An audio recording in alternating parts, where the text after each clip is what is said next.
Hey, it's Commander Jack Riggins, retired Navy SEAL commander and host of the Dark Side of Elite podcast. If you like what's going on in this circus, become part of our ship, thedarksideofelite.com. Welcome to the Dark Side of Elite podcast. So the other bald guy there, that's Dr. Larry Widman. He's our hey, Doc. Consultant. Hey, You've probably heard me talk about these guys. Anyways, part of Performance Mountain. Maybe Doc can break me down. Oh, yeah, I'd love for that. All right, Jake Gibb, Jake Spiker Gibb. Yeah, buddy. Volleyball Beach, USA Volleyball Extraordinaire. Welcome to the Dark Side of Elite podcast. Thanks, dude. Glad to be here. Yeah, Jake, I met a few years back through a mutual connection, all around golf. Nothing to do with volleyball. I'd never even been around beach volleyball. Didn't know what it was.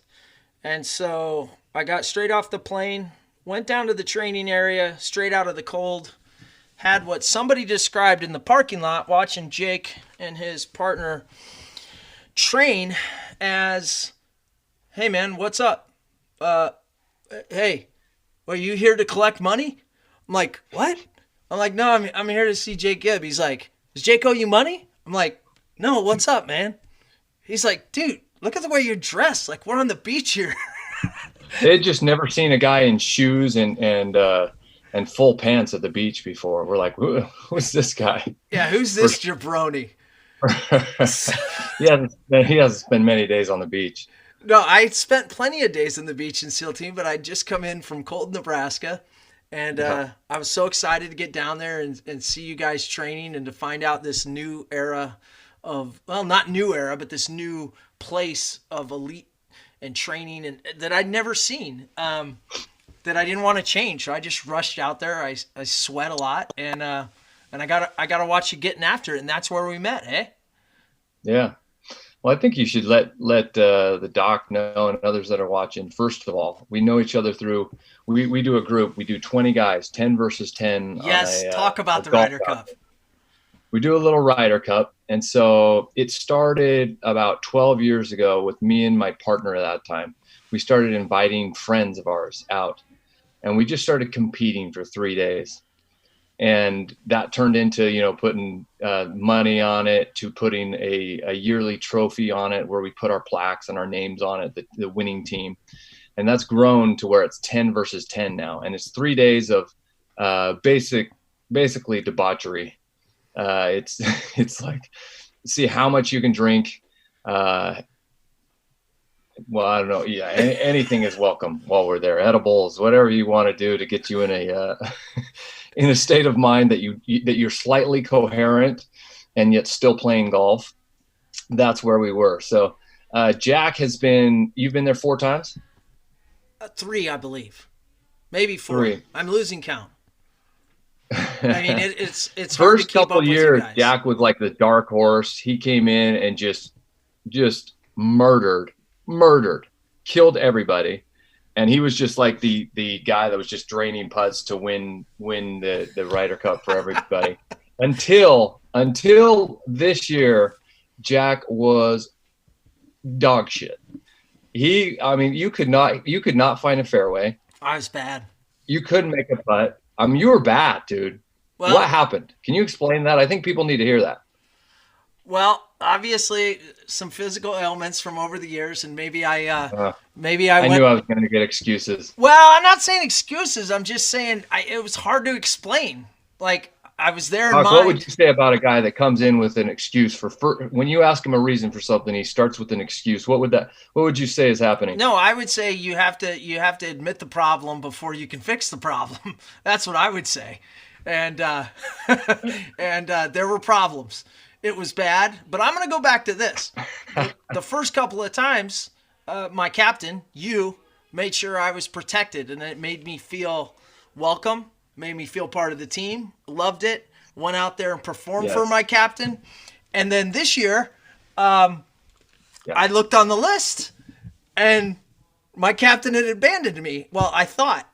Then I found out how the teams were drawn, and I realized that I got snatched. I got traded in free agency, snatched really away. You got taken high. You got taken high in the draft. Yeah, because I had performed before. So number one, team switched. But here's the problem. When the team lists finally came to me, and I don't like to admit defeatist attitude, but sometimes in team sports, you just look across and everybody wants to go like, oh, there's the Rudy story. They could win. No, we weren't ever going to fucking win. Like, you had the dream team, right? And we were the Puerto Rican, like, high school team. Like, I looked at the team list and I was like, who picked this team? And Jake versus Lithuania. I think we're going to win this one. And Jake looked at me and he was like, sorry, man. He's like, we couldn't protect you. So no big deal. I was like, well, we're going to have to gut it up. And anyway, showed up, bombed, wasn't good. Team got our ass kicked just like it should have on paper. It was not cool. Was first time loser in the Ryder Cup for me. Didn't feel good, but redoubling the efforts to show up next year. I had some body work done, which I was alluding to. It was the first sign that there were some chinks in the armor is all I'm going to say. And throughout the winter, dude, you with two brand new hips, you might be taken real high again. Well, you might be back on the draft. You might be number one draft choice. Hey, no, let's go low and sneak back up on people, right? Who knows? But now you know the secret. Nobody else knows the secret. I won't tell them about the new hip. Right, I won't tell them about the new power you're going to have off the tee. Yeah, so nobody, maybe Tyler knows, but nobody knows the secret right now. But yeah, so I played like crap. We got our butt kicked. Jake is a phenomenal golfer, and but he's a better captain in these events, which I know you're in a two-man sport. It would have been phenomenal to also watch you be in a bigger, like 11-man or 5-man sport, because Jake has like what leadership and captainship is in team sports, and his teams, like, you just want to be part of them. So I was a little depressed flying out there knowing I wasn't going to be part of that. It's funny. But I wanted to kick your ass. It was on a serious note, though, that it in my sport, it is very similar because it is a two-man sport. But so we in beach volleyball, we have to form our team around us. So I have to pull in, like, I decide who my coach is. I decide who my partner is. I decide who my strength coach is. I decide who my sports psychologist is, my strength trainer, my agent, my all the guys that help during practice. So I pull that all together. So I'm the guy when you think it's just a two-man sport. I didn't know that. That's phenomenal. Yeah, my team is 10, 11, 12 deep. So it is the same thing, and we have control of that. So that's kind of nice for me. But it was one of the most important lessons I learned is that, like, dude, you have to take this seriously and get the right team around you. Because once you put that team around you, I think the most important thing is to, like, do your research first, get the right guys around you, get the right partner, get the right coach. And then once you have that team, fully buy in. Because once you buy in, then you never look back, right? We bought into the team, we believe in it, and then we're like, I don't question things after that. You know what I mean? Yeah. And so it's it looks like a two-man sport, but man, it's a team effort. Well, and that makes sense because, like, just in the Ryder Cups, I mean, it is competitive, but it is fun. There's a lot of fun things that go on, and guys are just relaxing. But the underpin current of that thing is competitiveness, and a lot of guys that are alphas trying to compete. And I mean, if you get shellacked, you're going to hear about it. That's the truth. That's the truth. You get like 16 out of the 20 guys are alphas. Yeah. And there's like a lot of this and a lot of shit talking and a lot of guys yelling in your backswing and. Yeah, I mean, I've said before, to me, it's as equal as anything. Like, if we put a bunch of SEALs out there competing, that's why I love it. But it makes sense now that you say that and describe your team within a team kind of for beach volleyball, because you just don't get kind of the way you are dealing with people, even in a competitive event that, is amateur competitive Ryder Cup, without some lessons learned in leadership. When in your career, like, first of all, take us back. Like, well, one, we're going to get to when in your career did you realize that this was an important dynamic and you had to take it serious and you start investing time in it? But two, like, how did you get to beach volleyball? Right? The circus, because I'm going to ask you about the circus that is beach volleyball. And remember, who knows in our audience? They might not even know what beach volleyball is. We live in Nebraska here, and we've got people in Sweden and London that listen. But where did this passion come from to be a professional athlete? Sure. And if you could explain the fingers, I'd really. Oh no, this podcast is not going well. Where do I start? So my start in volleyball in general started at my senior year in high school. I got cut from the basketball team. I tried out. It was like my passion, everything that I wanted at the time. Like I was honestly devastated. Like that was my love at that time. I played hoops, and I wasn't as big as I am now. So I was in my senior year in high school. I was 6'3". I'm 6'7" now, and I got cut. And so I got invited to play. In Utah, volleyball is a woman's sport. But there was a high school about 20 minutes away that some guy knew me, and I didn't really play volleyball, but they asked me to come play on their high school team. It was a club. And so I went in. That was my introduction. I started playing my senior year, and then just got the itch, fell in love with it. From there, I just started playing volleyball in my backyard. So I was in Utah, if you can picture, with just my friends. We're literally reading like volleyball magazines. We're ordering them and getting the volleyball magazine and thumbing through them and teaching ourselves how. Oh, I remember reading this article from this woman, Carolyn Kirby. She was a legend in our sport. But Carolyn Kirby Smith, right? Is it Carolyn? No. Oh. No, not even close, bro. Well, that's me. You're gonna throw. Sarge, shut up. You know what you just did, Sarge? You just combined Karch Karai with Carolyn Kirby and St. John Smith. Dude. Those are three legends of our sport. Dude, go back to the farm. Just say it. Go back to the farm, Sarge. That was awesome. Okay, I'll shut up. Yeah, so teaching myself, you can picture myself in Bountiful, Utah, teaching myself how to play volleyball. Just, we had a garden hose for lines. We had one of those big tires with the pole sticking out with a droopy net. And we're just playing in my backyard and just falling in love with it, playing so much that we're wearing out the grass. So it's just dirt patches wherever you stand and where you set. So those, you can picture 3 dirt patches on the court, root system going through the lawn. And, you knew where you could dive and where you would just get cut up if you dove. And, but that was a crazy time, but we would start playing like 10, 12 hours a day during our summer after high school, right after I graduated. And all my buddies, we just fell in love with it. And so, I started realizing I was like, I'm okay at this thing. I love it. So let's keep playing. Started playing in tournaments in Utah, and started, got to the point, I started in B tournaments, which is you move your way up to what's called Open in Utah. And then, I started winning Utah tournaments. And then I was graduating from the University of Utah, and I was married to my wife, and I was all set up to be a commercial loan officer. I was working at a bank, and, I was just graduating. That was my future. I was just going to go into that. And I was like, baby, I got this itch. Like, I want to try out. I want to try for professional beach volleyball. And she's like, let's go.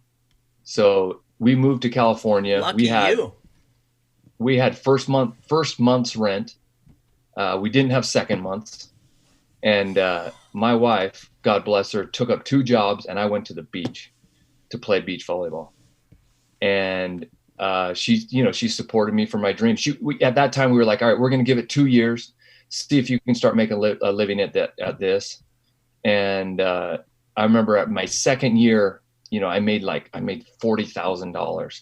And at that time I was like, whoa, $40,000. This is insane. I was 24 years old and just excited as can be to make any sort of money in volleyball. But that was enough to be like, hey, all right, at least I'm doing my part. And from there, I just started getting better on the professional tour out here.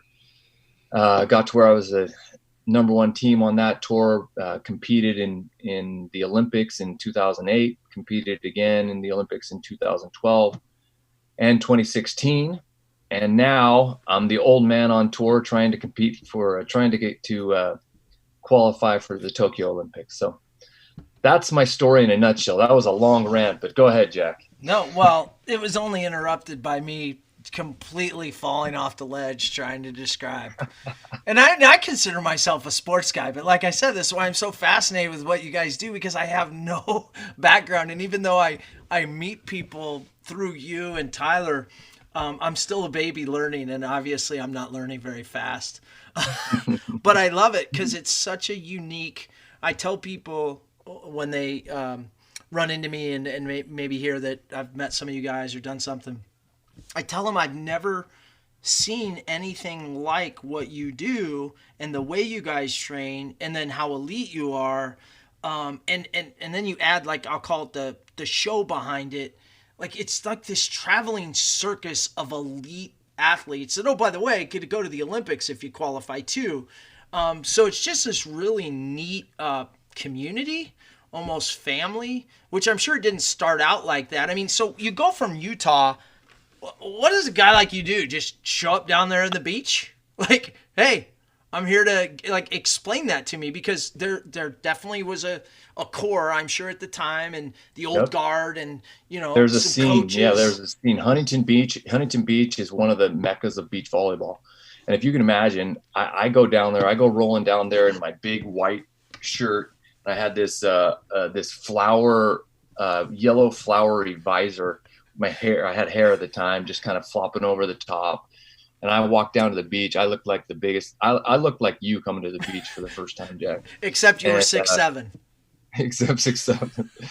But no, my wife and I literally the day after we moved in, I'm all fired up.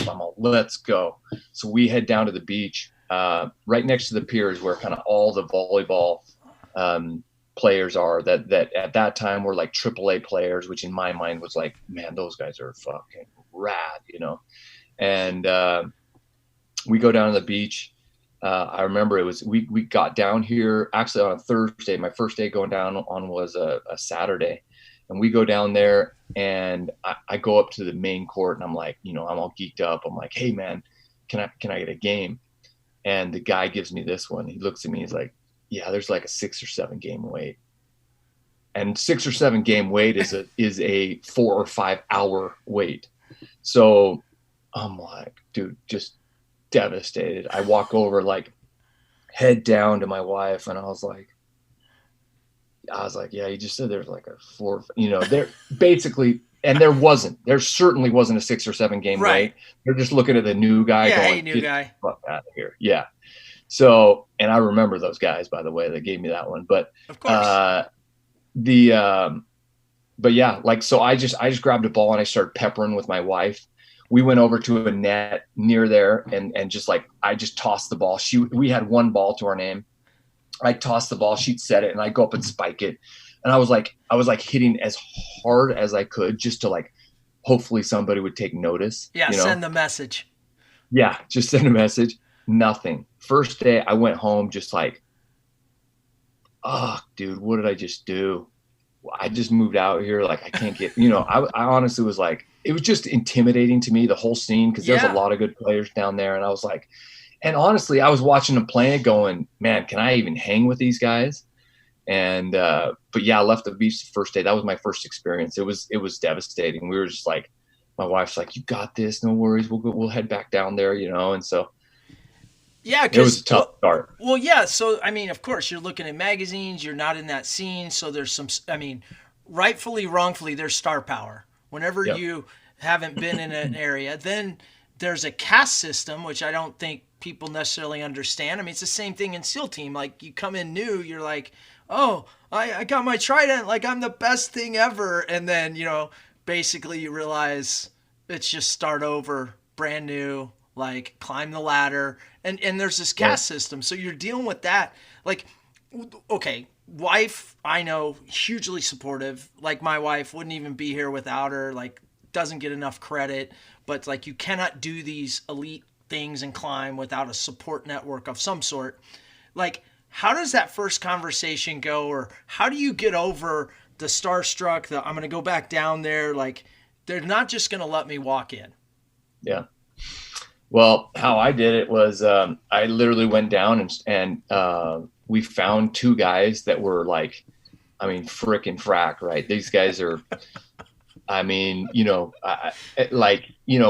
of the guys was 40 pounds overweight and balding, old, but they were playing volleyball. And I was like, I don't care, dude.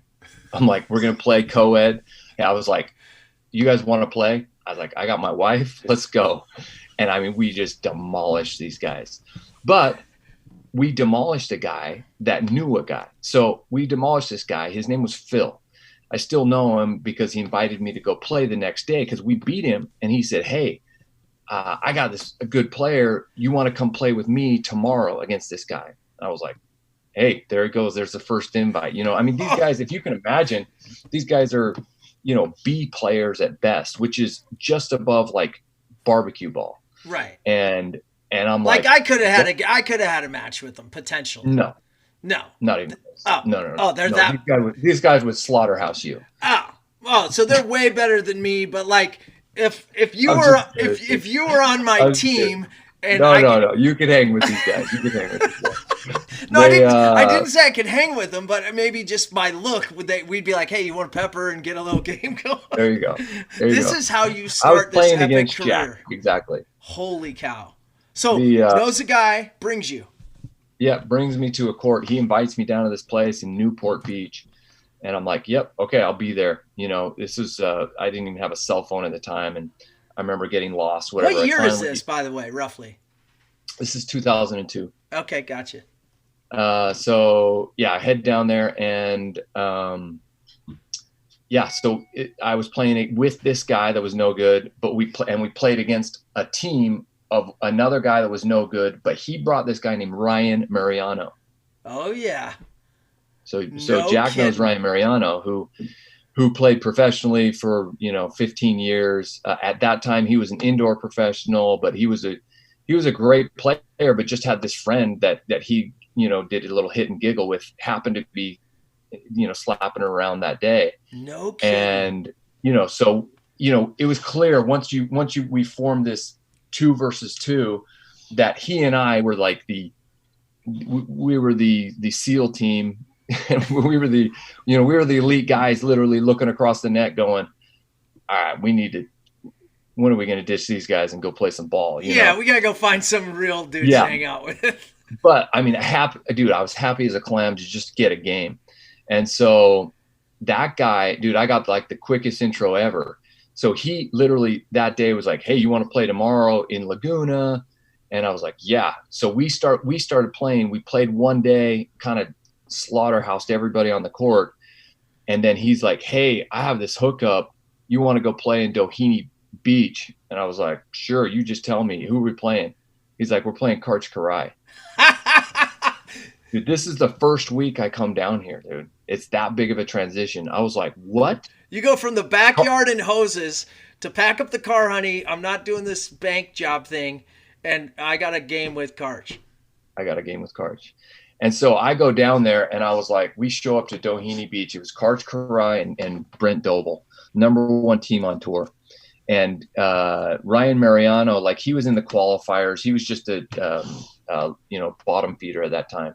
Well, we show up and I thought we were going to get a game, but we didn't get a game. We were hitting dummies. So we were like, they're like, hey, hit. I want you to hit. They drew a circle around Karch and they said, hit 50 balls at Karch. He wants to work on his hard driven defense. And I'm like, yep, that's what I'm going to do. And I'm up there hitting as hard as I can, just like breaking my shoulder. Cause I'm like, I mean, it's Karch Karai, dude. I was just absolutely, first of all, I could barely breathe. But I was like, yeah, dude, I'll be your hitting dummy. I'll do whatever you want. Like, let's go. I'll be that guy. So that's what we were. We were just garbage guys for them, but we were just hitting dummies. And I got to watch him play though. I got to watch him train. I got to see what he's working on. And yeah, I was the guy that was just like they're like, okay, now go back and serve us 100 balls. We're just going to work on our passing. Where I'm like, yep, that's what I'm going to do. So, it was I got the intro to the finest, the best player of all time in our sport. And yeah, I was a hitting dummy, but man, that was a great year. We got, some amazing touches, and I got to witness what it took to be elite. You go from, like we said, Utah, failed on the basketball team, so to speak. Not really, but I did. That's your thing. And then I'll pick up volleyball to you're sending heaters at Karch. You're like the guy like throwing, getting Jordan's rebounds and then just throwing them out to him and shoot around. Throwing them out into shoot. How many reps you get? Oh, I passed Jordan 1,000 balls today. Yep. But you're witnessing and you're watching and you're seeing the best in your sport do it. Oh, you had to have just been ecstatic. I mean, and it's so funny because I always talk about elites will always do what it takes, and there's never any job that if you want something that you won't do. Like the drive to like, well, this is where I'm at right now, and this is what I'm going to do. And like, do you know how many people would have quit right there just because of like their ego of like, well, wait, I was going down there to compete. Like I'm all this. And then it's like, hey, well, will you just serve up Karch? I mean, tons of kids today, especially, like they're just done. They're like, it's over. My dreams. It's like, no. Like, this is the greatest thing you could have if you're willing to do it, right? Yeah, people want it handed to them and don't want to work for it, right? They're taking out the most important part. The most important part is the work, right? Right. Most important thing I learned was how to work and how to get, like, most important thing I learned when I first came out here is that I wasn't ready. Right. Like, when I came out, like, I was beating everybody in Utah for 3 years straight. I was beating everybody.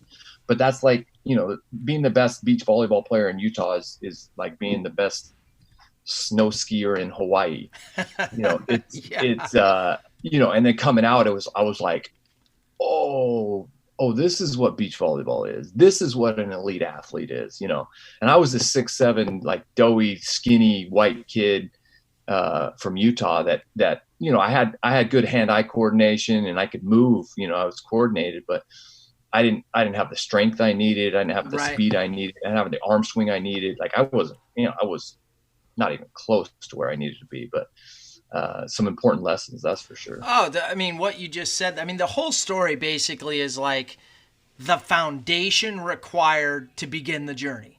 Like, you had the tangible skills, you had the want to, this is what I want to do. But then the situation that ends up, confronting you or that, you put yourself in now shows you, okay, here's what's got to take. Now you have a decision. Like, am I going to take it on or am I going to wilt? And obviously you chose to take it on. But I think that is something I always go back to with people because they always want to know a secret. They always want to know this. And I'm like, no, it's work. Like, and everyone wants like the magic band or the magic workout. Like, oh, dude, I got this workout. You do this workout, you're gonna be jumping 12 inches higher. It's these bands that you wrap around, or you fasten these, and you just have to lay there on the couch and it works. All this like gimmicky bullshit, and you're like, no, dude. It takes a grind, dude. It's me on the volleyball court at 8 a.m., leaving at 1, getting a quick lunch, and then in the gym for another 3 hours. Like, that's the stuff that it takes. Like the gimmicky stuff, man. That drives me crazy. Yeah. So every new guy out of college that comes into our sport now, like, comes out and is ready to just step into this. They come out on the practice courts and they're just like, I look over and they're like feasting on balls and look amazing, and they just want it all handed to them right off the bat. I'm like, nah, kid. You're not ready. You're not ready mentally. You're not ready physically. So speaking of that, like, choice and seeing that up front, and it was much the same for I say for like SEAL team. It was the first 4 years that kind of made me like I needed to learn to be a great teammate. Like I came from sports where, at least in the small area, like you said, like I was the best snow skier in Hawaii, so to speak, like within a 2-mile radius, whatever. But and I appreciate that, even though that was so tough at times to learn those lessons. But I always got up the next morning excited to put my best foot forward, even if that was cleaning a shitter. You know, it was like, well, I'm going to be the best shit cleaning officer there is for a while. It won't last forever, right? And you're learning all these things. But that willingness, one, to do those things and to learn what it takes. What then, when you decide, okay, I'm all in, and eventually you get a partner, you get on the AVP, but what did you find, like, from the grind? Meaning, what do you love the most about that? Like, is it for you, is it process driven and that grind that you love, or is it that, hour of holding up the trophy, or both? Compare those two for me. Yeah, for me, it's the journey for sure. Yeah. The winning side of it is different for me. Like, that's not really the reward. The reward of the win, like winning a tournament, is more the relief that I didn't lose.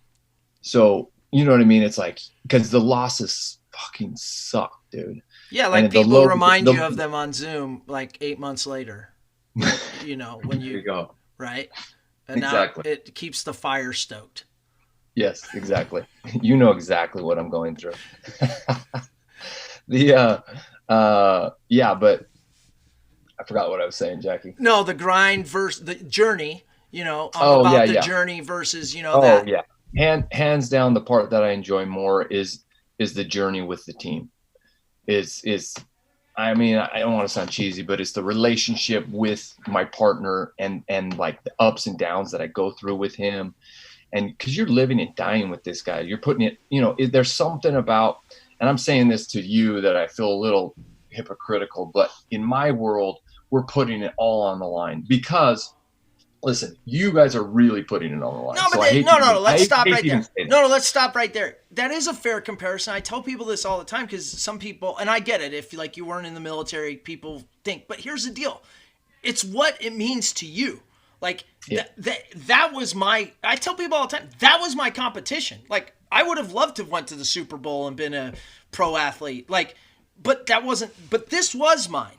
So what it meant to me, if you want to be elite and great, what you're describing is that means the same to you. That does translate.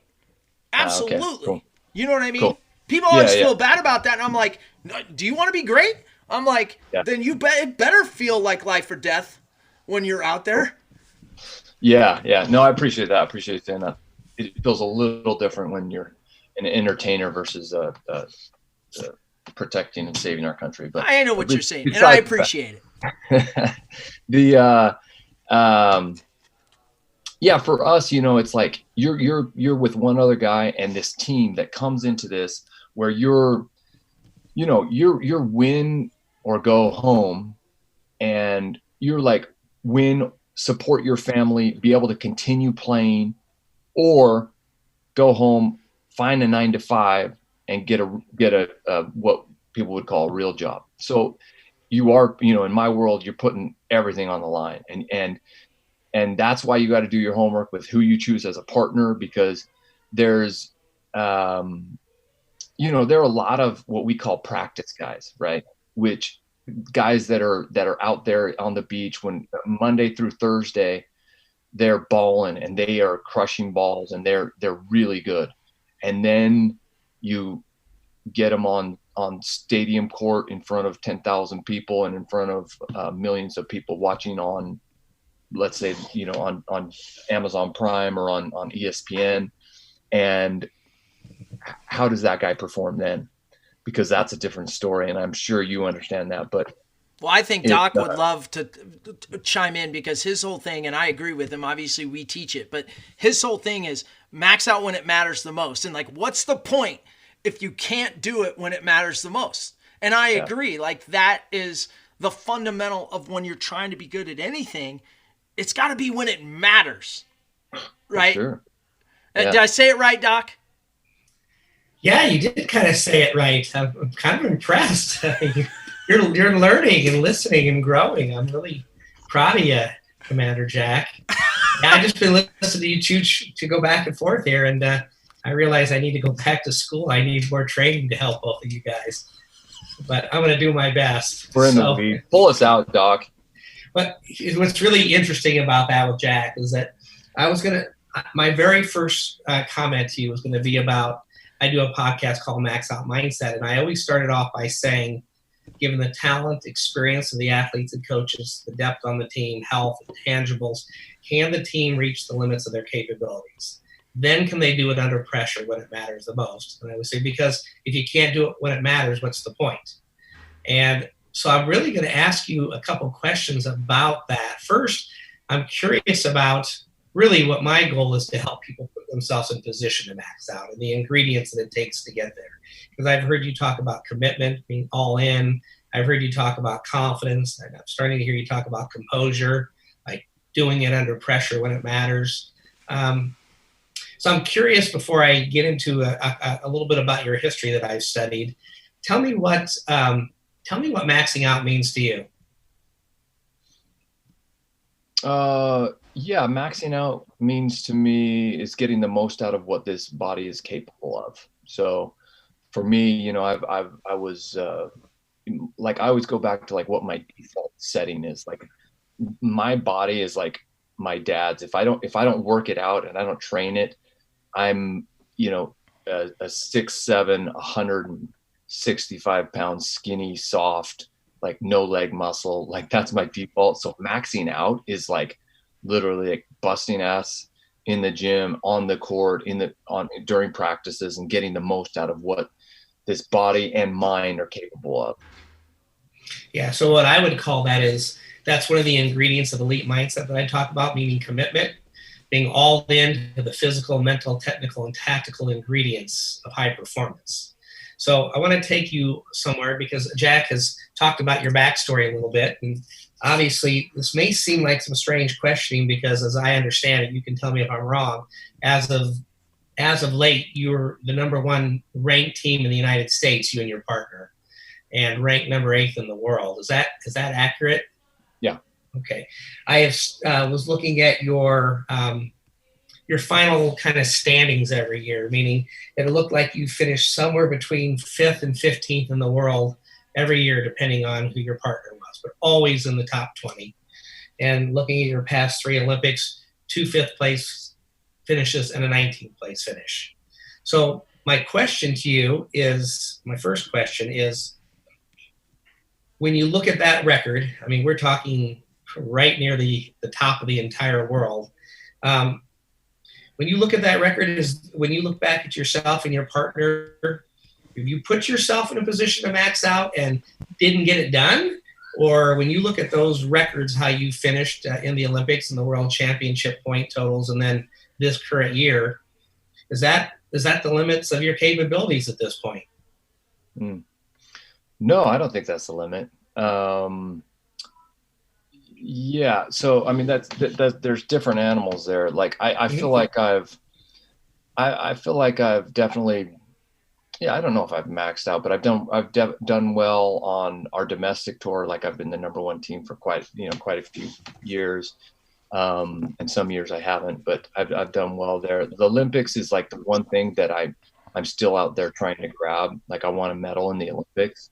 And so that's there for me for sure. Like, I don't feel like, I've maxed out there for, so that's the whole reason I'm pushing for the next Olympics is, So I don't that's the question I have for you, is just thinking through it. Like, if you look at those ingredients on the mindset side, are there any mindset things that you're going to need to improve even more, even if you're really good at them, meaning on the commitment mindset, concentration, meaning focus and refocus, composure, meaning being where we need to be physically, mentally, and emotionally when it matters under pressure, or confidence, meaning we've earned that right to have the belief in ourselves through training and other ingredients to get there. So I look at confidence, commitment, concentration, and composure as the 4 ingredients of elite mindset. When you look at just the mindset side, take out the physical and technical and tactical side, is there an area that you could still grow in that would help put you in even a better position to medal at the next Olympic Games? For sure. Yeah. I think. What is that? Do you have any ideas? You see, you asked him. You asked him to open up your head. See, he's good. He'll open up your head. Dude, I have no problem with this. I'll talk shit out all day.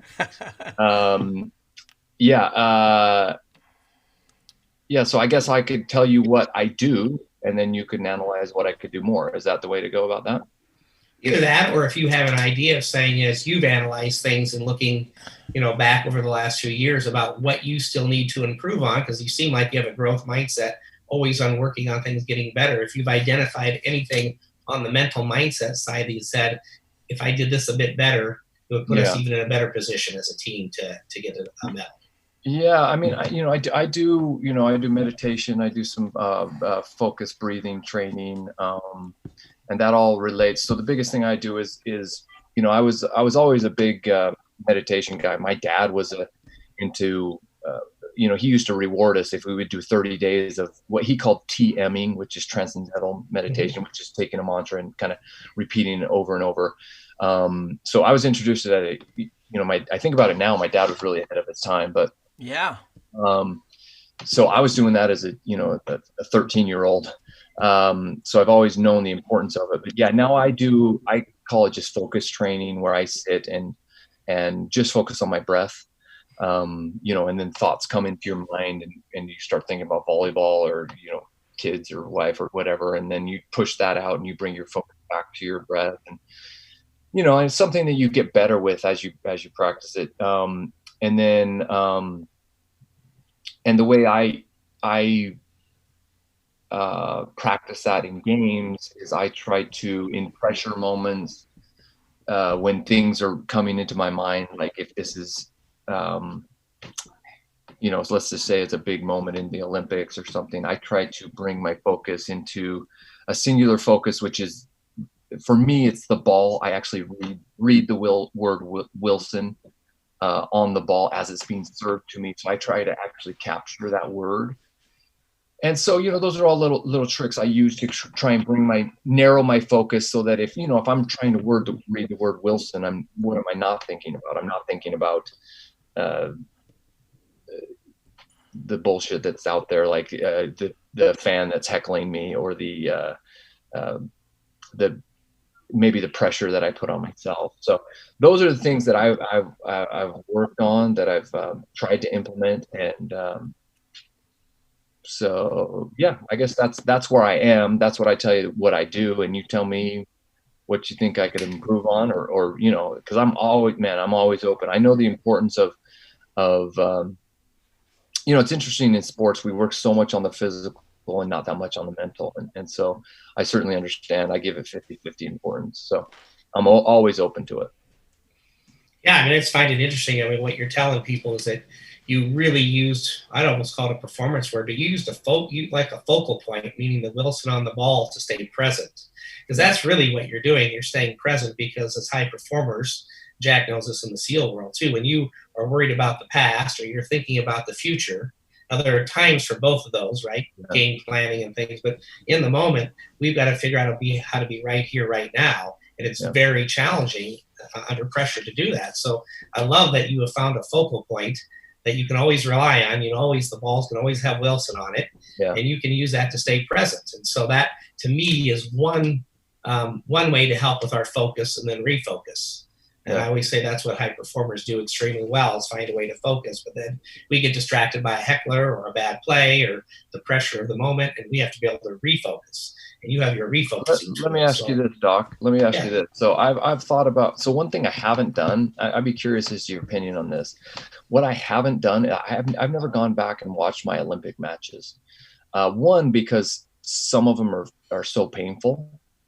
And there's some tournaments and matches in the Olympics that were amazing, but I've just chosen to leave that behind. And I don't know if that, would you say that's important to watch, or you just move on and focus on the next event? Yeah, well, I'm glad you brought that up, because I was going to circle back around and tie it into it this way, meaning, and some of that may require watching it or just being able to analyze from what you remember, which is when you go back to those finishes, even when you finish 5th 2 years in a row, right? So close. Were there some things you could have done different in those matches? And I don't mean a point here or a point there. Is there some things you could have done different mentally? Did we lose a point here or there because we held on to the last point? Or did we lose our focus at times? Or did we find ourselves in certain situations where we found our heart beating too hard or our muscles tight and we didn't know how to bring down our level of arousal to the right amount so we can do what our body's trained to do. Any of those types of things, I would be saying, as you watch the match, there's certainly physical, technical, and tactical things. You'd be watching yourself and maybe with your coach, your partner, and say, yeah, that was actually a technical mistake there, or I really learned how to have a more consistent platform. And so I don't make as many errors in that area of my game anymore. But then I'm always curious about the mental side, like how many points were affected by how we played mentally, you know, and again, that is either things that we didn't prepare well enough for on the commitment side, or did we struggle with our confidence for any reason? Some of that's preparation, some of that's our self-talk. And did we struggle with our composure, our nervous system, or our refocus strategies? And so I would really suggest, just on the mindset side, that you go back now that there's a big enough separation and watch those and say, you know, try to, I don't know, add up point by point, try to put yourself back in there and say, if I had learned maybe how to stay calmer in a situation like that, and I already know I'm better at it by now or not, maybe that wouldn't have happened, that 2 or 3 point run in that moment in time or whatever, and try to be honest with yourself on all 4 areas. Could I have done anything better physically to finish better than 5th? Because you want to fit medal. Is there anything technically I could have done better? Anything tactically, game planning, strategy, the scout, you know, watching enough film, all those things. I'm not doubting you didn't do a ton of it, but at the elite level, you're looking for an inch here and an inch there. And then, of course, my area would be focusing on all the mental ingredients of success in the high performance stool that Jack and I talk about, those 4 legs of performance. And is there anything there that we could get a point here and a point there that could add up to putting yourself in a position to max out when it matters the most? But you would say watch those matches and try to put myself in that mindset of where I was, try to remember what was going on, and try to notice where I was mentally, or just what I was thinking of, and see if there is some improvement there. And because you have a partner, trying to assess what role maybe your partner played in mindset, because it's a 2-man team, and I understand the game not as well as I understand, you know, regular volleyball, but I understand the importance of communication and trust. And I mean, you only have 2 people to rely on. Yeah, you have your big circle, like you mentioned, your 10 or 12, that's huge for you. But once you get out there, it's you two, you know, communicating and staying composed and dealing with conflict. And I would be trying to maybe watch it with your partner then too, maybe once alone, but then bring your partner in and maybe jotted a couple notes down saying, wow, I was locked in right there, but my partner, I noticed, was distracted for a few points there, and I wasn't aware enough to help bring him back, meaning what's my role in making my partner less stressed or more focused? Wait. Are you saying I can't just blame it on my partner? Because I really like that option. Yeah. I saw the quote that your current partner said about you, about how much trust and belief you have in him, and so you can't fool me on that. He was like, I got this legend here who's playing with me, and he's never been anything but supportive. So you could try that angle with me, but I've already read about your history. So I'd rather have you help bring yourself up and then see, because you do have more experience than your partner, even though I'm sure he's way more experienced than he was, you know, even a year ago. Can you guys help each other stay more composed, more focused, you know, more confident in those moments that could turn a 1-point run into a 3-point run against you, or vice versa? That's like, wow, that's it. That's all it took to put us in a better position to max out. Yeah, cool. I like it. I like it a lot. Thanks, Doc. You know, what's interesting is, I wanted to hear Doc's perspective on that too, because anytime I'm with Doc, and I mean, we consult with people all the time, so I'm familiar, but still, you know, I like to think of myself still as a performer, if you will, and so I love listening and learning. But one of the things honestly, I about fell off my chair when you said, you know, the Olympics, I haven't gone back, is one of the things that I've always said when people kind of ask me the differences or what have I observed maybe about the way we go about our business or did in SEAL Team and then other high performers. And it's hit or miss, but it's more miss than you would think when I say this is, and I just got off with a PGA Tour guy before I got on with you, and we were discussing kind of the SEAL mentality, way of training, way of diagnosing things that you never really lose if you learn, and that everything has to go to failure and I have to be comfortable with failure, even if I fail 1,000 times, because I'm learning something, right? Because I accept that dynamic, that if I push hard enough and I care enough, that, I will learn from what appears to the rest of the world as failure. Now, this makes total sense, like, when you're learning to hit your volleyball or golf ball or anything, right? I mean, we got to fail a million times before we start getting better and better. However, when we get to then competition, my point is, we are so good at what we call a hot wash.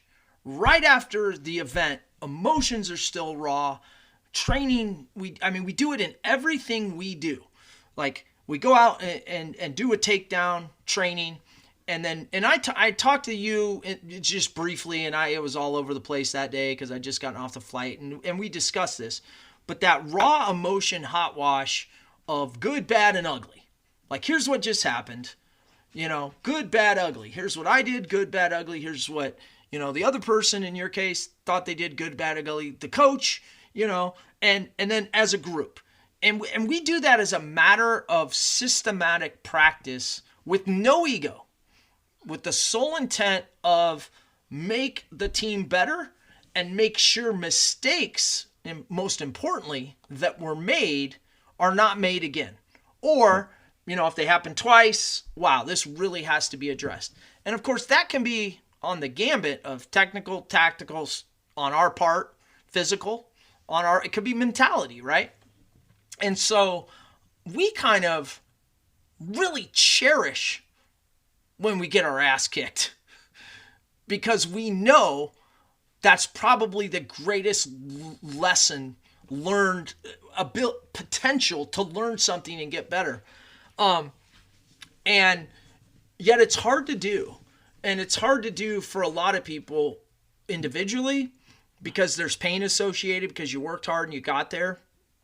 So I'm always a big fan of going back, and Doc described a way to do it after the fire has settled, especially now, of putting yourself back into it and thinking about it, because no matter what, whether it's combat or whether it's competing in your sport or even on the golf course, there's joy, there's anger, there's frustration, there's nervousness. All those are always present in all of this.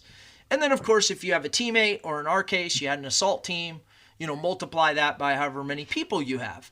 And so figuring out ways that you might not have been for the microsecond, the play, or the big picture, at your optimum, or, ready to react. Because I always say everything's the best in human endeavors when we're just reading and reacting, right? So our training, we fall back on our training. We don't rise to the occasion.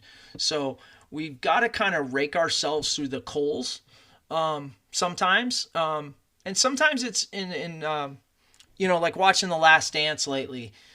It's kind of brushed over, like, oh, Jordan got beat by the Orlando Magic, so, he's going to obsess about that for 365 until he gets to meet him. Well, that's true, but that's brushing over the raw emotion that occurred by getting beat by somebody you didn't want to get beat, which maybe you didn't feel you were prepared for, or maybe you feel, we screwed up right in the middle of it, let it get away, and then, what are we going to do about it, right? And that helps you. That's why we do it as a matter of practice, because it literally sets the next day's, what are we going to work on, and then, just keep building upon it. And anyway, we've had a lot of success introducing that concept to teams, and everybody's different. But, I've often wondered about that in a two-man game, knowing your partner in your relationship. And, of course, probably back in the day, you switch partners, but there's still lessons for you if you're willing to go there. But then there's also wow, since I was there and maybe he wasn't there, how can I start to impart that in him and train so that, essentially he doesn't have to go through what I went through. And that's what our greatest teams do, is we take the knowledge of essentially somebody who screwed up or didn't achieve what we wanted, and then we're able to give that to the next generation, because then that makes us stronger, right? And we just keep going. So it's an interesting tool, how you go about slicing and dicing it. I would just say that failure is our ultimate teacher, and we kind of only we really self-describe what our own failures are, right? Or lack of success. Because, by the way, I don't think anything you've done is a failure. My point is, you didn't achieve and you want to achieve more. So what rock can we turn over to learn a little bit? Because that's a pressure situation, is it not? Yeah. No, I love it, man. Sorry, I'm not talking a lot. I'm just learning, man. I love it. No, that's great Well, information. and how can you give it to I Taylor? totally get it. What's that? Yeah, and how can you impart it? And you guys are. I mean, but that's one of the things I've always said, and I think you guys do a good job. I mean, I've been around you. I see how you guys communicate and talk, and kind of the crew around you. But yeah, it's such a critical link in what we did, and I have found that it's a really critical link to other sports, but it's there between two men as well, or three, if you will. Yeah. Yeah. Yeah, I like it. Yeah, we, just so you know a little bit more. So we kind of separate our career. Like I have a professional side, and then at the same time, we're always working towards this Olympic goal, right? Right. The professional side it's kind of two different animals. We play for a living, we play for prize money, we play for sponsorships and USA Volleyball money, and so you're always competing, and then you always in the back of your mind or in the forefront of your mind, whatever, this Olympic goal. So, we watch video all the time of like you said, matches that we've played, that we've won, we've lost, and so I understand the importance of learning about it. It just happens to be with the Olympic thing. I hope I'm not making an excuse here. I'm just telling you how things go. It's like you finish that, and then really you're sometimes with the same partner, sometimes with a different. I've had 3 different. Then 4 years later, you're back in that position, and so it sometimes doesn't feel, that. I guess the most I could get out of it would be the mental side, because you're playing against usually different teams that you've competed at in 4 years ago, and you're playing with a different partner. So I guess that's I definitely, I'm with you. I understand the importance of watching video, and it's sometimes excruciating because you're watching losses and coaches telling you. Our coaches does a good job of like you said, focusing on the good. What did you say? The good, bad, and the ugly. Yeah. Yeah, I like that. That's a good way to go over it. Yeah, well, and I think, and every time I've talked with you, I mean, you're so elite at what you do. Like, a little bit of it when we're talking, not that we're completely talking shop now, but it's like, it's almost boilerplate. Like, you already do and know the boilerplate stuff, and so do I. And so you're just kind of like, but in your case, you're still competing. So it's like Doc said, it's like razor's edge. Like, you're trying to find it. And I do agree. And my whole like epilogue was, or prologue or whatever that word is. Give me some English master out here.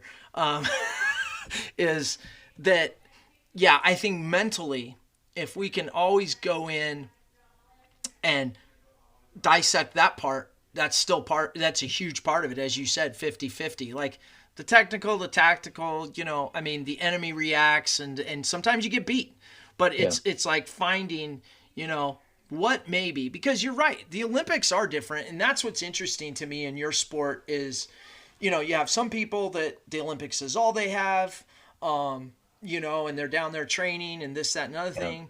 But, on the day-to-day, you're out there performing. It's about money and sponsorships and you're world class, and then you're thrown into teams. And obviously everybody's dealing with COVID, but, adversity now, when to peak and all of this. It's an interesting, while we're talking sports psych, it's an interesting dynamic in that, we play for ourselves, really. We put USA on our chest when we play internationally, and we are representing USA Volleyball. But for the most part, I'm competing for prize money. I'm playing to support my family. I'm playing for sponsorships. And then it is an interesting flip when you go to the Olympics. You don't play for money. There is no money there. I'm actually losing money when I go to the Olympics. I pay for my family to come over to Tokyo, and I have to rent them a place to stay. And I mean, every Olympics cost me probably $10,000 or $15,000 in tickets, and so it is a flip, you know. It's like, I almost think of like golfers when they go into like Ryder Cup. I was just thinking of that. They're not playing, you know, and I totally get that, because it is an interesting flip. Then all of a sudden I'm like, okay, I'm representing US, you know, it's almost a different feel, certainly, you know, when you're just playing for yourself. It's like, I guess it's more comforting maybe, because you're like, man, see, but what you've done there, I know the importance of it, and I take home money or I don't. But you see what you did there, which is what we do all the time when we work with people. Because well, at least me, Doc is smart, I'm not, but I do credit myself for being able to help the horse get to the water, which is, you just identified a barrier, potentially a challenge that is much different than your normal routine of competing. And I agree. I think it's completely the same with the USA Ryder Cup golf, you know, and that's something, as you normally go through your pattern and go out there and compete, is way different. Yeah. You know, and it brings on, whether we like to admit it or not, it brings on some different thought patterns and different things we got to do. And heck, I wouldn't even have really thought about that. But as soon as you started describing it, I was like, well, that's pretty much the same thing that goes on with USA Ryder Cup. Yeah. You know, and it creates a new set of challenges that aren't normally there in your normal competitive cycle. Yeah, for sure. Yeah, I sometimes think of that when I see like Tiger. I see Tiger as the best money player to ever play the game, but he hasn't been particularly great in Ryder Cups. He's been good in Presidents Cups, but that's a fucking joke. But you know what I'm saying? Yeah. I think it's a different mindset for him, where he does have that killer instinct when it comes to what he wants to focus on, what he's getting for himself, and then it is a different it's a different feeling, and I've definitely felt it. I recognize it, and you know, I don't know that that's yeah, but good. See, one of the things is that you've identified too that you partly are still playing because you want one more chance at the Olympics. Yeah. Right? I'm not saying that's the only reason you're playing. You know, you still have all the other things going, prize money and sponsorship, paying your, you know, feeding your family, but maybe you're still not going if you're not still chasing that. So that's why I'm all about what I call leaving no stone unturned. Yeah. Meaning, all right, we're gonna really nail down here, because we're talking a split hair here, an inch here. Like, where are we going to get our extra point or two or three over the course of our tournaments to make a difference? And you're right, you have different partners for every Olympics I've seen. So, right, so what can you take from that? You can take maybe what you were feeling, and even taking yourself back, like what was different? Like sleep might be different, nutrition might, there's a lot of things that you get out of your structure and routine there that maybe having experience in the Olympics will help you this time. And then you can help your partner, meaning here's some things I've learned about sleep patterns or my nutrition patterns or hydration patterns, that when we go to another country and we're playing this kind of weird tournament and feeling this kind of pressure, that I think we need to do this a little bit different. And then we're probably pretty good at figuring out the physical things we need to do better technically and tactically, because you watch so much film, like you said, even now, but it's a lot harder to figure out what we need to improve mentally, the mentality side of where we lose points here and there in the Olympics, especially since you've identified.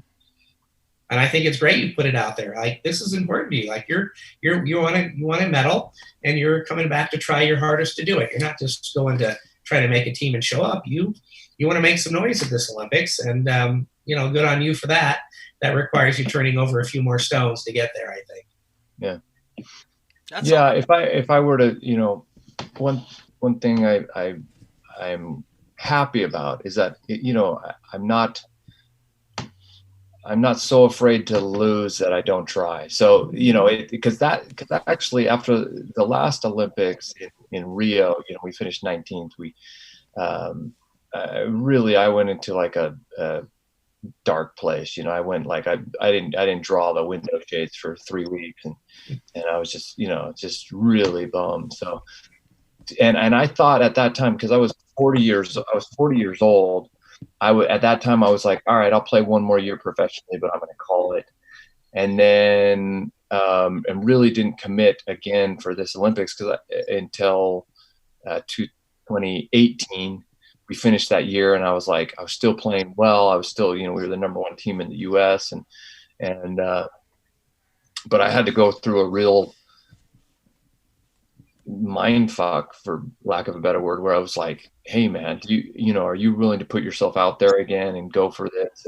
And I didn't know if I was, I had to really kind of sit and let that sink in and go, okay, are let's go through this scenario. Like what, almost worst case scenario. Okay, what's the worst case scenario? You go to another Olympics and you shit the bed, and you're like, okay, can I live with, yep, I can live with that. Now let's step it up. And what can I do? And then you start focusing on the great things, and then you start daydreaming about, and you go through this, it's an interesting, mental game that you have to almost play with yourself. And so, yeah, it's been, but in all honesty, like I enjoy that ride. Like I enjoy the ride of like fighting through those things. I know that's those are real things in my life, and I enjoy. Yeah, I just enjoy. I think we all gain great things from being challenged, and this is a big challenge for me. And competing at this age, competing at 44 with a bunch of 24-year-olds, a bunch of guys that are 20 years younger than me is a great challenge for me. And I enjoy putting myself through the training to get myself in shape so that my, age isn't a factor when I play against these guys, but I enjoy that challenge. You know what I mean? Just like I enjoy the challenge of pushing for another Olympics. I enjoy the challenge of still, putting food on the table for my family. And so, yeah, it's crazy. It's a crazy ride. And speaking of challenges, you are a cancer survivor. Like, not only all this volleyball stuff, elite, top 20 in the world, you're better than that, number one. I mean, just like that in itself is always something that is motivating and I think exciting to people. But you're a cancer survivor, and we give you a lot of crap about that out on the golf course.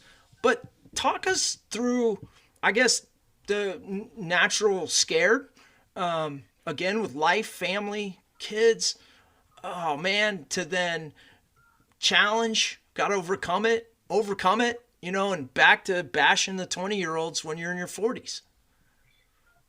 Yeah, because I think that's one of the greatest stories, and I know a lot of people in your circles know that. Yeah, give me 2 seconds. Yeah, no problem.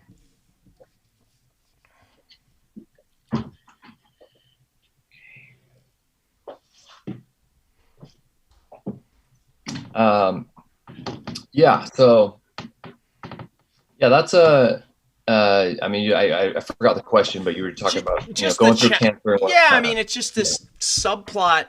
I mean, if you're like a fan of volleyball, it's like, oh, this subplot. But no, I mean, that is a huge thing in your life. I mean, and the challenge. You're talking about challenges to compete and let's get back up and climb that mountain. But yet, mid-career, like midlife, like you had this challenge that is just, and you overcame it. So talk to me about it, the fear and then the doing it. So 2011, in January, crazy time of my life. So we're tested by USADA, U.S. Anti-Doping Agency. They're very rigorous. They're on top of us like every month. We have to be in a cup, take blood tests. And so I got a test result back that said I failed because I had a hormone in my urine that was called beta HCG. Well, first thing I did was, so basically that means I'm banned from the sport that I make my living at for 2 years. Ooh. So I start looking through supplements, I'm going through ingredients. I'm going, what the fuck is going on? Losing my mind. It's all that coffee you drink. It might be. We look through all those. I'm like, it can't be that. I get on the internet and I punch in beta HCG, and it says it's a hormone found in women that are pregnant. I read all about it, and I'm like, this can't be in any of my supplements. And I get to the bottom, and there's literally one line. I still remember the huge page of information. At the very bottom, it said, also found in men with testicular cancer. And I was like, I started looking at that, and I was like, oh, fuck. I was like, okay, so here are my options. Either I have this substance in my body I've never taken a steroid, anything in my life. So I'm like, either somehow I got that through a supplement, something that's tainted at the factory or whatever. And I'm banned from the sport I love and the sport that feeds my family for 2 years, or I have testicular cancer. Not sure if you guys, what you would choose there, but I didn't know. I was like, jeez. What do I want here? What do I want to come out of this? So anyway, that's just kind of the intro to it. It's just a crazy thing that came my way. But so it turns out it was testicular cancer. Went in, got all the scans, and I had lefty removed. And then I had to say goodbye to him. He was a good friend. He's a good soldier. He was a good soldier. He fought hard. He fought hard for 28 years, or no longer than that. But I had to. Yeah, just went through surgery. So, dude, it's funny we're talking about this. I just had another player. I won't give his name because he hasn't really come out yet, but he's a player on the professional tour that he just sent me a text. He's like, "Hey man, you got a second to chat?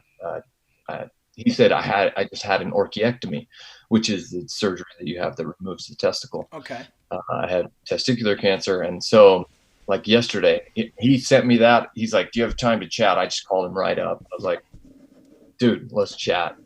You're my one bald brother now, so let's talk about this." And it was cool. It was just good to talk about it. We talked about everything from, dude, it's so funny. Him going through the emotions, like he had the surgery 3 days ago, and we talked things out, and it brought me back to the emotions I went through when I was going through it, and what a hard time it was. It really is, because at that time in my career, it was just, things were going great. I was a professional athlete, dude. I felt invincible. Yeah. And then all of a sudden you have to start thinking about death. You're like, what? No, are you kidding me? No way. And yeah, just you just feel a little vulnerable, Sure. for maybe for the first time in my life. And if I were to, I look back at it. Well, so let me tell you. So I had the surgery. I didn't have any. They found it because it was through my urine. They found it. I was like level 1A, like as early as you can find. Like I literally, the doctor right before I had my surgery, you could barely feel a bump. And so it was just surgery and then surveillance. Like I was in every month for the first year and every quarterly after that. And you just making sure nothing's spreading and stuff. So luckily I've been healthy ever since. Yeah, that's great. No problems. But so I look back at that, and I had the worst year of my career that year. So I recovered from that, and our season doesn't start. That was in January, and our season doesn't start until April. So I got back, I got physical, and I got healthy, and we went from all the way being a top team to falling into the qualifier on the world tour. And I was at a point where I was going to give up. I was like, I remember having a discussion with a friend of mine in a hotel room where I was like, what am I doing out here? Like, what, and at that time I just thought I was playing shitty volleyball. But I mean, I look back at it now 100%. It was going through that whole thing where at the first time in my life, I felt like I wasn't invincible. Yeah, there's a lot on your mind. You know how it is with sports. Like if you don't have that confidence, if you're not going in feeling like, dude, I'm the fucking man, it hurt my performance big time. Yeah. And I see it now, but at that time I didn't know what was going on. I was just like, man, I'm just not playing great Well, volleyball. it's like I always like to say, it's love competing, love it all. You're right. You got to be the man to beat the man. There ain't nothing worse than walking into the ring and you're a wounded dog. Yeah. Like nothing worse. Hey Doc, yeah. I know you got to go. You got anything left for Jake? I just want to thank you for your time, Jake. I love your story. I love your passion. I'm excited already because I can tell it's freeing, that fear of no failure. Like I can go lay it all out on the line next time. And what's the worst thing that can happen? I think sometimes when we're close a couple years in a row, we have a lot of pressure and expectations we put on ourselves. when there's a target on our back that we either put on ourselves or others do. And you're coming in with a new partner, you're coming in as the old man, and it's freeing, and you have the mental experience to know there's way worse things in life than not getting a medal in a sport. And I think that's going to be an advantage to you. That doesn't mean I wish it was as simple as that we're going to win a medal just because of that. But what I do think it'll do is help put you in the best position to max out with your teammate when it matters the most and have a lot of fun doing it and leave with no regrets. So I'm excited to follow you now. I had heard about you through Jack and through Tyler, but now I'm interested to follow you the last year and a half of your career and see how it plays out. Best of luck to you. Thanks, man. I really appreciate it. Yeah, I enjoyed the time. Yeah. Take care. All right. Bye. I always say never let a doctor into your head. It's like, you gotta have some battle buddies when the doc starts asking questions. Nah, he's been a great personal resource for me. And then obviously I started, met him through Nebraska volleyball, and started there. And I'm not a guy that normally gravitates towards his profession. I understand its value on a lot of levels. I mean, from literally the doctor part of it, but then performance. But I've always said, like, I make fun of him, but I say, we hang out because you're one of the few with your background that has a way to translate it so that high performers and athletes understand. Because sometimes, it's difficult. And that doesn't mean he reaches everybody. Just like, I'm not good at everybody I run into, but I really respect his talent. I mean, obviously started the business together. And I always love hearing him discuss because he has a unique ability where he's a very analytical, understands numbers. If you ever heard his story, he's kind of a horse whisperer, like literally at the track. Maybe almost Mensa smart with numbers. So it makes sense that he could crunch information, in the MD field. But then, so he watches sports, not as a practitioner that ever done it, in a way that it's really unique. And I mean, as I always say, like on golf, like I can understand the mechanics and you can tell me percentages, but when it comes down to pulling the trigger, it's got to be feel for me. And it's got to be, see it, feel it, do it.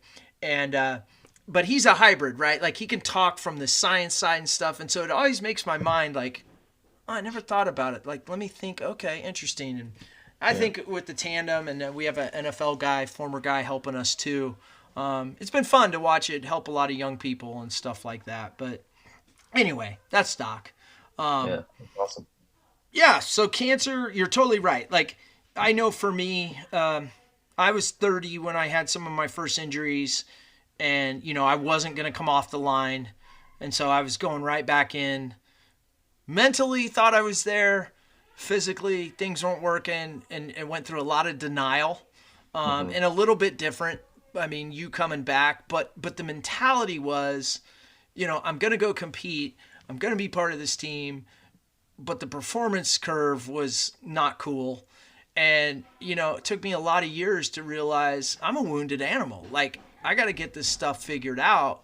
And some of it required literally surgical stuff, but a lot of it required the way I think, right? To think better. And while I pick and choose the arenas I go in to fight today, I mean, I give a lot of credit to young people. I give a lot of credit to you still out there slinging it, because it is this overarching thing. And yeah, you don't want to go into the ring, feeling that I got, your blood is dripping because they're coming to get you. Oh yeah.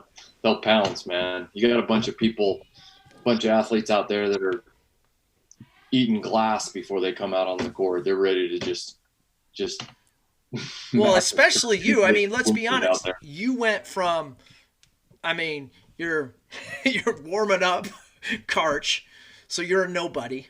Nobody even knows. To eventually you climb and people get to start to know who you are. To eventually you get to where, for a lot of years there's a target on your back, both, domestically in the tour, to everything, to now you're up there. So motivation wise, or, going from I'm going to be somebody to now I want to maintain to now I want to finish my way, right? Like, how has that journey been?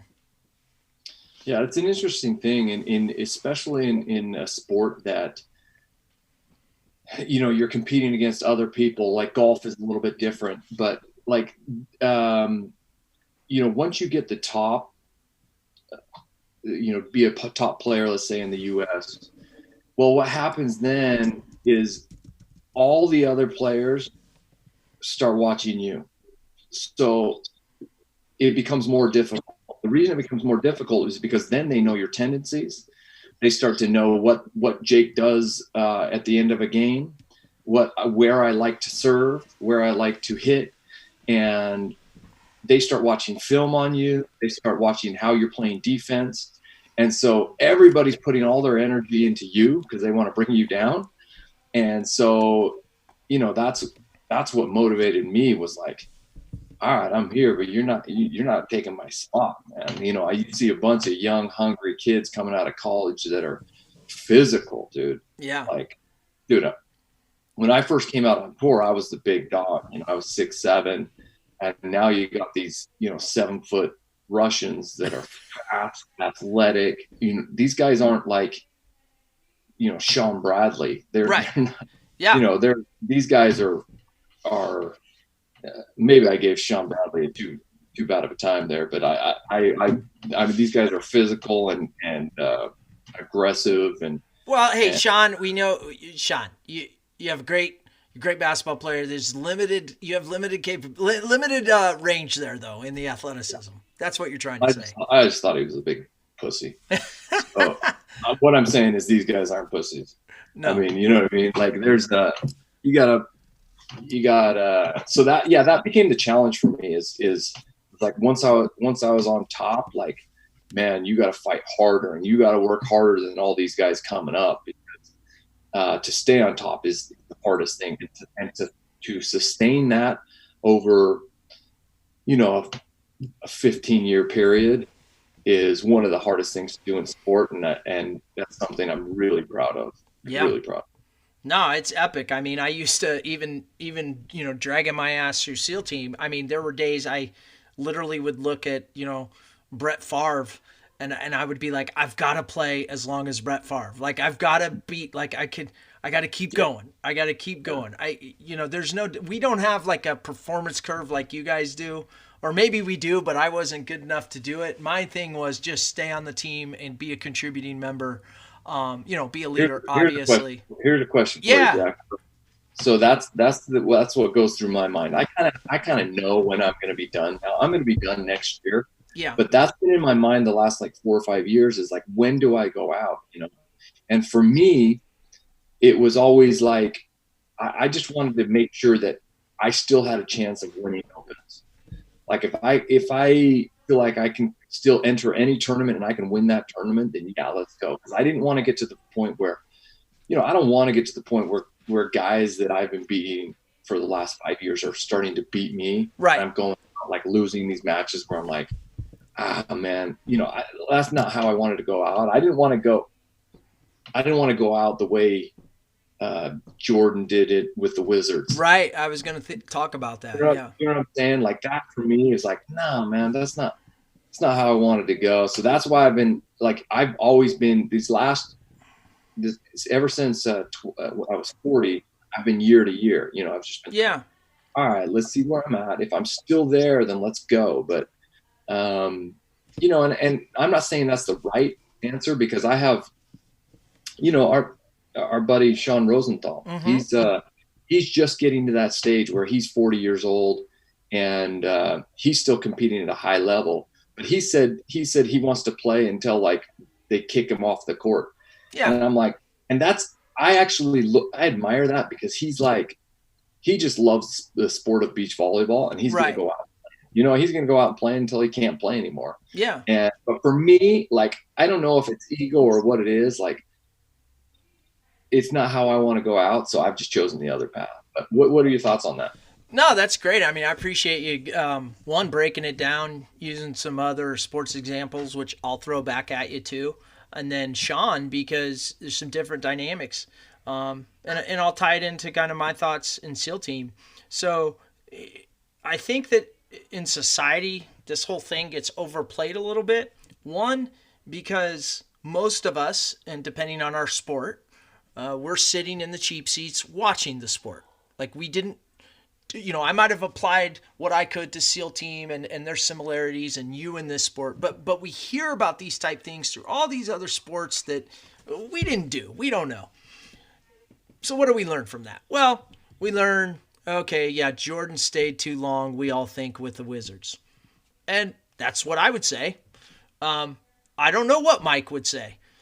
Maybe not, because if he was like Rosie, maybe his want to was to do that. Maybe he felt a sense of loyalty because he helped start that organization and they were floundering so much that he felt, I can teach these young kids. So it's always difficult until we know the internal motivation of the person. So my point is endings or next chapters, because it's never an ending. It's just we're moving on. I mean, the end is when we're done, like 6 feet under. And even then, I would tell you, then we're just going to start the party somewhere else, right? So it's just next chapter. And it's different. So it's as individual as a fingerprint. The one thing I would say is when I do, like a lot of people, focus, study, see what everybody else has seen in society, but then have access to guys like in SEAL team, guys like you, guys from different sports that I've mentored, and listening to them go through it. It's individual, and so let's identify what's important to you and what makes sense. When you say, and I fully believe knowing you, that I don't know where you would max out in the fact of I could show up a tournament and still win. I don't know if that's next year, 5 years, or 10 years from now. But it's somewhere in there. Yeah. But if that is your driving force, and maybe it is that important to you, I would also say, okay, but at what cost? This is kind of where the dark side of elite comes in. To what cost? So you know how hard it takes to train to be there, to give yourself that chance. You're not the type of guy that would want to back into it. Like, oh, we just happened to win this one because the field wasn't good. That wouldn't satisfy you, right? So, to do that, you'd be giving up family time, new endeavors, whatever. And you have to weigh that. And just because you can doesn't mean you should. So, like in your case, people say to me all the time, like, right, like the typical SEAL thing, like, oh, could you do this? Could you do that? And the answer is, on some of those, I could. But should? Why? What's the cost? What do I gain from that? What do I lose by not doing that? Right?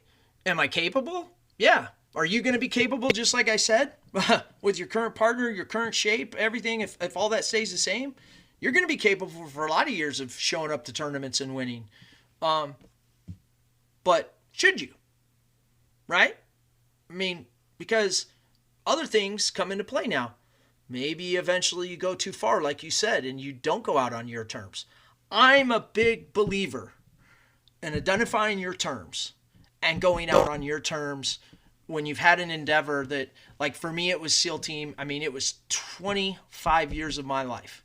20 years in and 5 years to get prepared to do that. Change my body from football, become a little cardio guy, like you were saying, get the best that I could out of this little machine to the point where I broke it. And then in that process, I learned, wow, I did a lot of things wrong. Like I could have, but okay, we learned, and now we're going to pass those lessons on, right? And so, I kind of found my next passion after that. But it's kind of, I identified my terms. And I knew, like, one, I accepted I was going to push the engine come hell or high water to break, partially because I couldn't stand. I just always felt like I needed to be there for my teammates. Like, I didn't care if all I could do was push them water. I didn't care if I was the number one guy leading. Like, I needed that in that time of my life. But at the same time, I was missing out a lot of family stuff. At the same time, I was putting my health ahead of that, mental and physical. And I don't care who you are, you can only go so long, and I'm pretty proud of my record of going long and broken. But I look back and I'm like, why'd you have to do it the hard way, you idiot? Because then I had to spend a lot of time repairing that. And, to this day, I'm still repairing it. So what are our terms? But those were my terms. I knew it was 20. And I also, thank God, by the help of my teammates, they basically were like, all right, you've got to get some help for your long-term success as a father, husband. And, let's be honest, life beyond volleyball, competitive, life beyond SEAL team is going to far exceed in number of years and time than our competitive time. Yeah. And I want to be set up to kick ass in that phase now. And so I think that knowing that is really important and setting that date. And even if you are competitive, it could be, well, should you be? Only you know that, right? Yeah. But I would weigh it and make the decision. And the other part is a lot of people, and I don't know if it's like this in volleyball, but I get frustrated when I hear people say stuff like, oh, the guy should have given this or the guy should have done this. Listen, we're all human beings. Like, I'm here because I want to be here. Like you said, we're playing for ourselves. All the other stuff is awesome and great. And yeah, you love the fans and you can give back. Make it on your terms. I believe that. If Sean's terms are peel me off the court, I understand that because that was my mentality, right? Like, that's how I did it. Now, having lived through that, I would say, yeah, but you know what? While I did go out on my terms of peel me off the court, there was a lot of baggage I kind of wish I wouldn't have accumulated. I wouldn't change it, but I would have done it differently in the sense to make the transition a little better. Right? Because, like, dude, I had to have my hips. That's one thing, right? Like, I had to get recovered from the opioids. Like, those aren't fun episodes in life. Like, it's like throwing an extra challenge on you. But I respect it. But I think that's my point on it. And, I look at, like, take Larry Bird. Like, they had to peel Larry Bird off the court. I mean, he played not a very long career, honestly. It was fantastic, great. But he gave up his body broke down, and they literally peeled that guy from the court. Jordan walked away twice at a time and then felt he had to come back. But I think for our long-term health and families and mental health and what we want to do next, I think it's really cool to walk away on the terms you've defined. That's what I'll give you. Crew, just remember, choices have consequences. Yeah, hey, Jack. Hey, it's Commander Jack Riggins, retired Navy SEAL commander and host of the Dark Side of Elite podcast. If you like what's going on in this circus, I want you to join my crew. Become part of our ship. Go to www.thedarksideofelite.com and subscribe and join the crew. There's 3 levels. You get behind-the-scenes access and exclusive content. I can guarantee you're going to be in for a hell of a ride. At Performance Mountain, we've worked our entire lives to be elite in every sector. Now we try to give back. At Performance Mountain, we empower teams and groups to maximize potential, minimize friction points between groups of people, communicate at the speed of trust, and optimize performance when it matters most. Check us out at performancemountain.com.